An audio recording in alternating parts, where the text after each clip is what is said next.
Sosok Prada Fuad Siregar, lahir di Panompuan J, tim Satgas Raja Wali gugur ulah KKB Papua. Sosok Prada Fuad Siregar, tim Satgas Raja Wali gugur saat kontak tembak dengan KKB Papua di Intan Jaya, Papua Tengah mengalami luka tembak di dada. Dia bernama lengkap Pratu Fuad Nawasir Siregar. Bertugas di Papua, dia seorang prajurit Yonif 305 Tengkorak. Prada Fuad Siregar gugur saat kontak tembak dengan KKB Papua di Intan Jaya.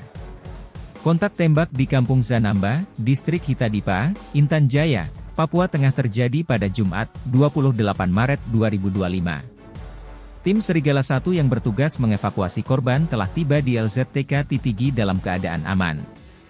Tim kemudian melakukan pemeriksaan medis oleh Letu CKM Hadi Widianto selaku Danton Kesehatan Yonif 509, BAI. Namun Prada Fuad Siregar dinyatakan meninggal dunia pada pukul 6.46 WIB.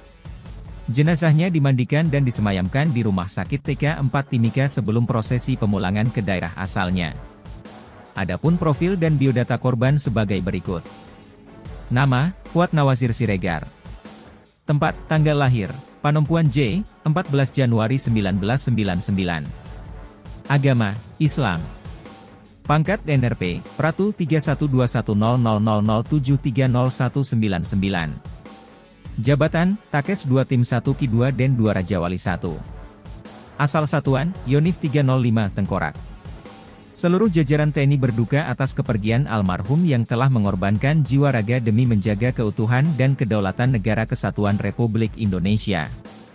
Prada Fuad Siregar gugur. Prada Fuad Siregar dikabarkan gugur saat kontak tembak dengan kelompok kriminal bersenjata di Papua atau KKB Papua. Peristiwa tersebut terjadi di Kampung Zanamba, Distrik Hitadipa, Intan Jaya, Papua Tengah pada Jumat, 28 Maret 2025. Adapun baku tembak tersebut antara Satgas Rajwali I dengan kelompok separatis itu. Situasi yang membuat Intan Jaya itu memanas mengakibatkan satu personel terkena tembakan. Korban yang mengalami luka tembak tersebut bernama Prada Fuad Siregar. Prada Fuad Siregar dilaporkan terkena luka tembak di bagian dada kiri atas. Kondisi itu membuat korban mengalami pendarahan dan belum stabil. Kabar terbaru dilaporkan bahwa Prada Fuad Siregar meninggal dunia. Personel di lokasi tersebut telah melakukan evakuasi terhadap korban kekejaman KKB Papua itu.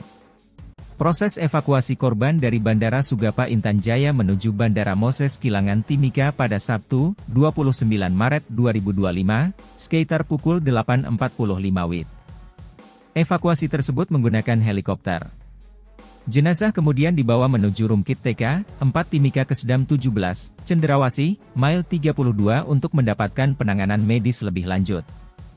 Hingga berita ini dipublikasikan, Tribun belum menerima keterangan resmi dari pihak terkait.